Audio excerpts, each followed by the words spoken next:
English 10th class objective MCQs lecture number 12.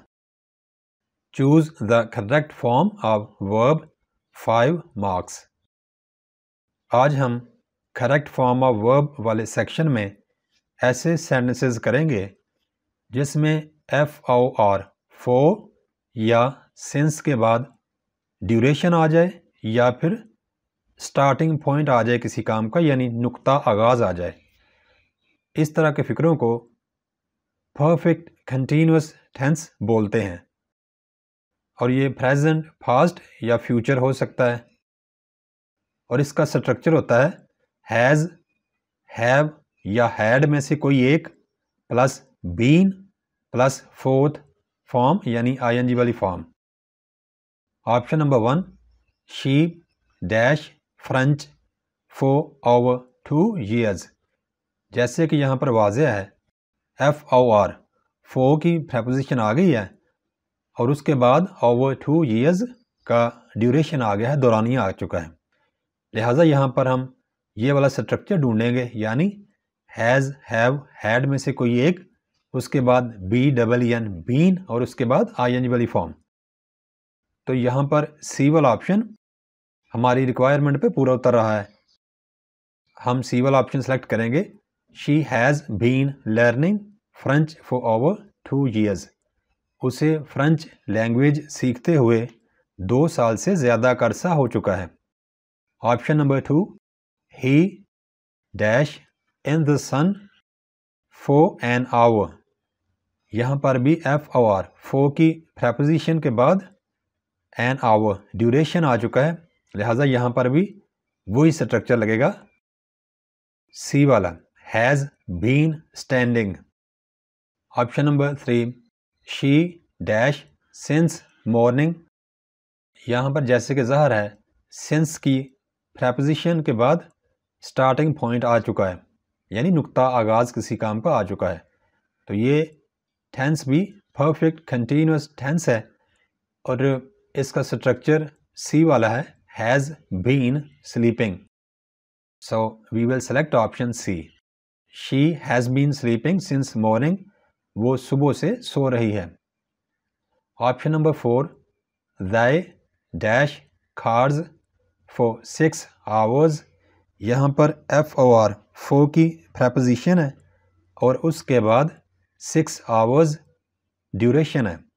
तो इस तरह के फ़िक्रों में हैज़, हैव या हैड में से कोई एक plus been plus fourth form यानी ING वाली फॉर्म। तो यहाँ पर भी सी वाला ऑप्शन है, हैड बीन प्लेइंग। सी वाला ऑप्शन करेक्ट है। Option number 5, Aslam dash swimming for 3 hours। जैसे कि ज़ाहिर है FOR फॉर प्रेपोजिशन है और इसके बाद 3 hours ड्यूरेशन है। तो यहाँ पर बी वाला ऑप्शन हैज़ बीन स्विमिंग लगाया जाएगा। So we will choose option B.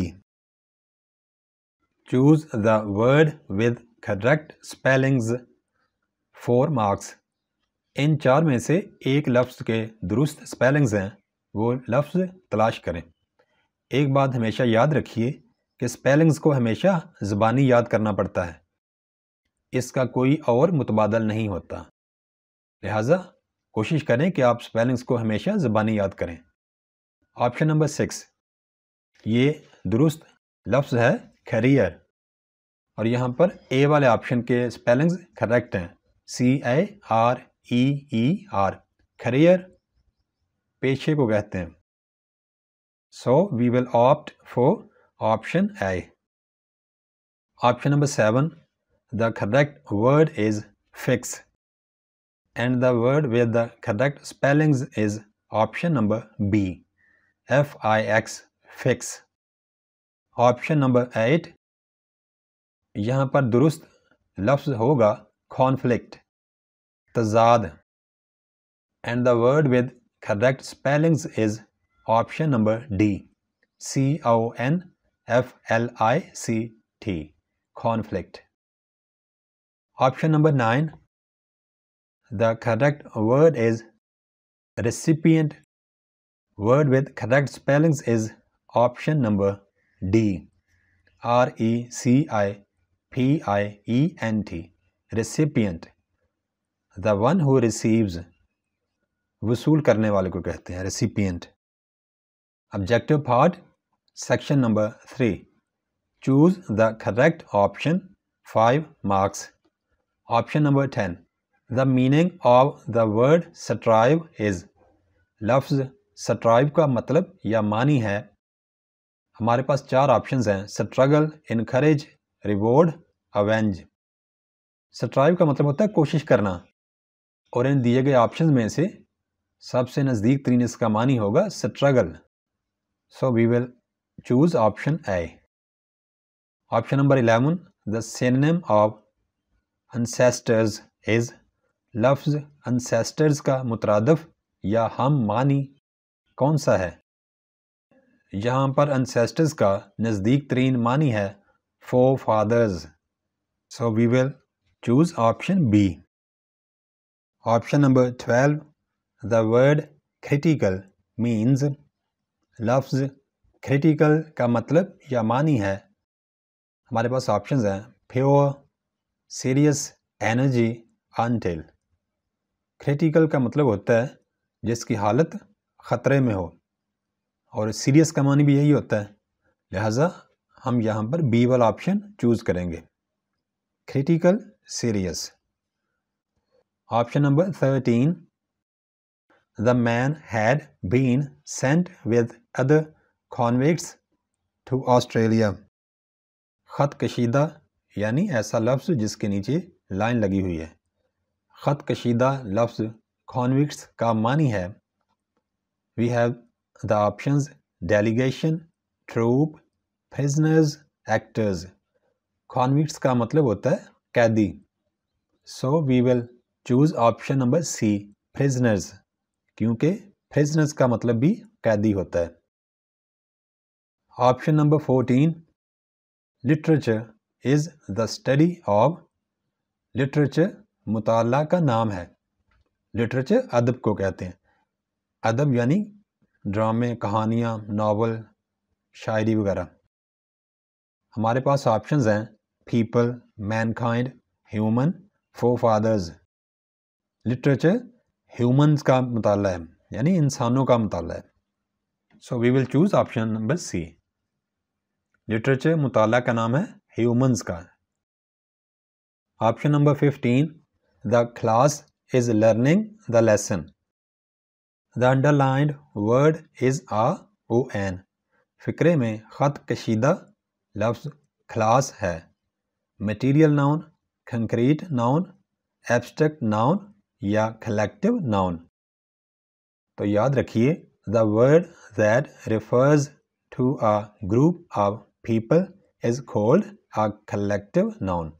ऐसा लफ्ज़ जो लोगों के ग्रोह को ज़ाहिर करने के लिए इस्तेमाल हो, कलेक्टिव नाउन कहलाता है. जब हम क्लास का नाम लेते हैं तो उसमें ये बच्चों के या लोगों के ग्रुप को या ग्रोह को ज़ाहिर कर रहा होता है. इसलिए यहाँ पर हम ऑप्शन चूज़ करेंगे डी वाला, collective noun. The underlined word class is a collective noun. Option number 16. Television brings laziness in us. What tense is it? इस फिक्रे में कौन सा ज़माना इस्तेमाल हुआ है? Present indefinite, present continuous, simple future, past indefinite. याद रखिए, जिस टेंस में वर्ब की पहली फॉर्म आए या वर्ब की पहली फॉर्म के साथ एस या ईएस लगा हो, उस टेंस को हम प्रेजेंट इंडेफिनिट टेंस कहते हैं. अब यहाँ पर जो हमारे पास फ़िक्रा है, टेलीविज़न ब्रिंग्स लेजीनेस इन अस, इस फ़िक्रे में ब्रिंग वर्ब की पहली फॉर्म है, जबकि पहली फॉर्म के साथ एस लगा हुआ है. तो ये सेंटेंस हमारा होगा प्रेजेंट इंडेफिनिट का. So we will choose option A, present indefinite. Option number 17. A clever trick was played successfully by the cat. The underlined word is an adverb of. इस फिक्रे में underlined word successfully एक adverb है। अब हमें यहाँ पर बताना है कि ये adverb की कौन सी किस्म है। याद रखिए कि adverb of manner हमें बताता है कि फिक्रे में कोई काम कैसे या किस तरह हुआ। Adverb of time हमें बताता है कि फिक्रे में काम कब हुआ। Adverb of degree हमें बताता है कि फिक्रे में काम की इंटेंसिटी या शिद्दत कितनी थी। और Adverb of place हमें बताता है कि कोई काम किस जगह हुआ। अब यहाँ पर लफ्ज़ सक्सेसफुली हमें बता रहा है कि काम कैसे हुआ। So we will choose option A. The word successfully is an adverb of manner. क्योंकि ये लफ्ज़ हमें बता रहा है कि ट्रिक को किस तरह खेला गया, चाल किस तरह चली गई। Option number 18, he was guilty dash stealing। यहाँ पर कौन सी प्रेपोजिशन या हरफ़े जार लगेगा। Of, from, in, on. तो याद रखिए जब भी किसी फिक्रे में एडजेक्टिव या इसमें सिफत गिल्टी आएगा, इसके बाद प्रेपोजिशन हमेशा ऑफ आएगी। OF, of. He was guilty of stealing, उस पर चोरी का इल्ज़ाम लगा। ऑप्शन नंबर 19, करीम completed his homework। ये फिक्रा किस ज़माने को ज़ाहिर करता है।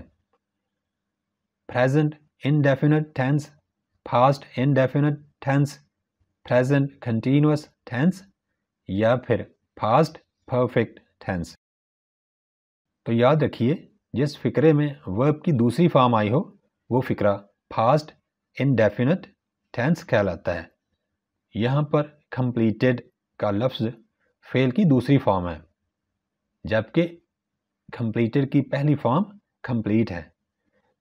अब क्योंकि इस फिक्रे में सेकंड फॉर्म आई हुई है और सेकंड फॉर्म वाले फिक्रे को हम फास्ट इंडेफिनिट टेंस बोलते हैं, तो हम यहाँ पर बी वाला ऑप्शन चूज़ करेंगे, फास्ट इंडेफिनिट टेंस।